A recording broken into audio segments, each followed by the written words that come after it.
আমাদের গুড্ডু এখানে আলু খেতে দিয়েছে, আলু খেতে খুব ভালোবাসে, ঠিক আছে। তো দিয়েছে আলু ওকে, মানে খাওয়ার জন্য দিয়েছে, একদম ওর মুখের সামনে দিয়েছে, কিন্তু অনেক কথা শুনে ও মুখ দেবে না, একদম না, ও শুকবে কিন্তু এখানে খাবে না, প্রচুর কথা শুনে। এই যে চুপ করে বসে আছে, এই যে এই যে তোমাদের ঘরে আছে এরকম আমাদের মতন আলু, আমাদের আলু ভদ্র ছেলে? নাও খাও, খেয়ে নাও, নাও নাও বাবলু, আলু বাবলু নাও, খাও খাও খাও, ও বলো খাও খাও, এই যে এই যে এই যে খাও বলেছি, নাও।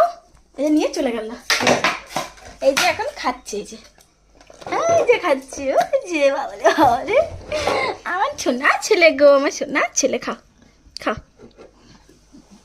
এই যে দেখে একজনে খাই কিনা, লিজা এই যে আলু কে খাবে, আলু কে খাবে, এই যে একজন আছে, এই যে নিল,